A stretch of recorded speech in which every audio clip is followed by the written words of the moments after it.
Hi, and welcome back to Three and Out, the 2020 version with Chris Spielman. I'm Mike O'Hara, and we're brought to you again by the good people at Comerica.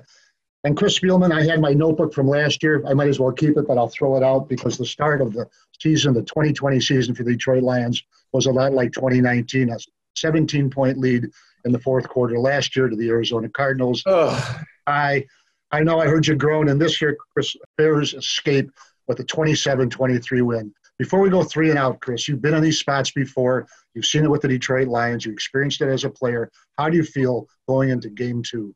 Well, there's two things that I feel. It's only one game, right? So we're not going to panic over that.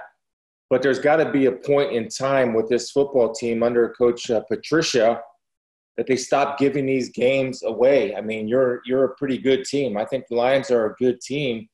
And then you just got to find a way to bury somebody. I mean, it's a cliche, but it's true. Because it's a cliche, that makes it true that there's blood in the water, that you got to finish the kill. I mean, I don't want to sound too graphic, but that's the truth. In this business, when you have somebody down, you must be able to throw the knockout punch. And, you know, there's a little bit of a trend here where the Lions have not been able to throw that knockout punch. Well, the Detroit Lions did some good things in this game, and one of them was the running of Adrian Peterson, the running back that they had signed just the week of the opening game. He had 14 carries for 93 yards. Chris, we're going to go to this play. It's a 19-yard run, and it's the first play by Adrian Peterson as a Detroit Lion. But I thought it was significant. Let's use it first. Get down, go three and out. Tell us what you see on this run by AD. Well, this is just a little bit of a counter action where you're going to get two pullers. You're going to get the right guard, Jonah Jackson, and Binda at fullback. Both of them are going to become pullers. But this starts with Joe Dahl and Frank Ragnow. Joe Dahl is going to double team, and Frank Ragnow is going to double team. So that collapses that nose guard inside. You get a good kick out by Kabinda, and Adrian Peterson does what Adrian Peterson has been doing for a lot of years. Maybe that play wasn't exactly designed to go there, but this was such a great read. You see that little cut he made off of Kabinda's block? That's his ability to read blocking schemes. That's experience, that's patience, and that's greatness in Adrian Peterson. And Chris, 35 years old, opening day of his 14th NFL season. How does this guy keep moving along? And does it make you want to suit up? You're not that old.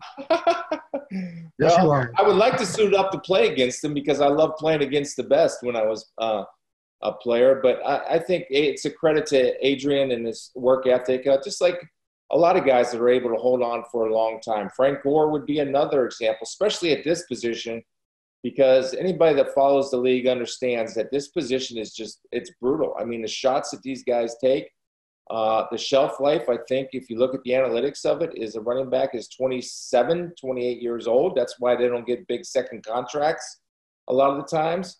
But for Adrian Peterson to do what he's doing is just remarkable, and it'll be fun for Lions fans to watch this year.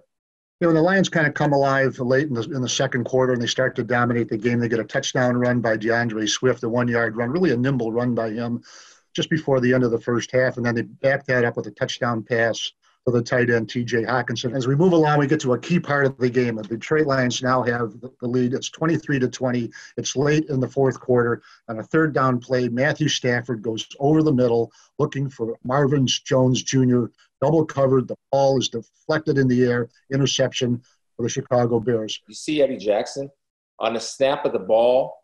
He's sitting inside, and he's help on any inside receiver. You see, he starts out almost even with the safety.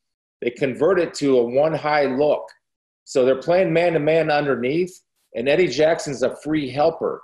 And he's just reading the quarterback and reading Matthew Stafford. And I think what Matthew thought on this play, you'll have to ask him, but I think he's thinking if I throw it really fast, I think I can beat that spy guy sitting there at 10 yards. Unfortunately, he did not for the Lions. He makes a great tip on the ball, and that's then Fuller's there to make the recovery. And it's just a huge mistake. And again, it's about making crucial plays in crucial times. Here was a chance for Stafford to make a crucial play in a crucial time. But this is just, you know, something that can't happen. You got to protect the football at all costs, the very least, right? What do? You punt and play defense. And at least give yourself a better opportunity on the field position. And this was costly. I mean, this was devastating. Well, Mitchell Trubisky has already thrown 2 touchdown passes, and he's got a 3-game winning streak on the Lions going into this game with 9 touchdown passes 3 in each of those 3 previous wins. Here we have now a 1st and 10 at the 27, touchdown pass to Anthony Miller. Break it down. Tell us what you see in this play. Well, we're playing with some our best defensive backs are not in the ball game, right? And so you're going to see the bottom receiver at the bottom of your screen. He's going to sit, so he pulls that corner with him when he sits. So that leaves a one-on-one matchup with McCray and Anthony Miller. And watch a little push-off here. I mean, it's just subtle enough to create that separation. And, well, we said this last year, Mike, and it seems like we say it a lot on 3 and out. A great throw beats great coverage. This was a great throw by Mitchell Trubisky, an outstanding route. The concept is good because down at the bottom of your screen, I want to go to it again, you're eliminating the corner by not releasing the bottom wide receiver. He has to stay there. That gives Anthony Miller more time to work, and he's working to the outside, which is away from the free safety in the middle of the field. And that's very similar to what he did on Thanksgiving Day, Mitchell Trubisky did in beating the Detroit Lions for his last win. And that's the Detroit Lions have one more charge left, but as you know, they've got a 16-yard throw to DeAndre Swift on 3rd down. Ball's in his hands in the end zone for the touchdown. You saw it on when you were out there in San Francisco doing that game. When you see that play, it just sort of takes the wind out of a team. How do you explain a kid dropping a ball like that? Well, I explain that he's a young guy playing in his first NFL game, and you're going to make great plays, you're going to make mistakes. This one hurts. There's no doubt about it, but he's got to understand, and I'm sure he will, is that he's a young player. He's got confidence in himself. He's got to go to Matthew Stafford and say, next time, I promise I'll catch it. Then he'll have a chance to prove it over hopefully what will be a very long career. And Chris Spielman, it doesn't get any easier for the Detroit Lions, but not that it ever does or ever should, but they go to Green Bay next week. Aaron Rodgers, 4 touchdown passes against the Minnesota Vikings. What do you expect from the Detroit Lions? Well, I was anxious to see how Aaron Rodgers would respond with the drafting of Jordan Love in the 1st round, quarterback out of Utah State.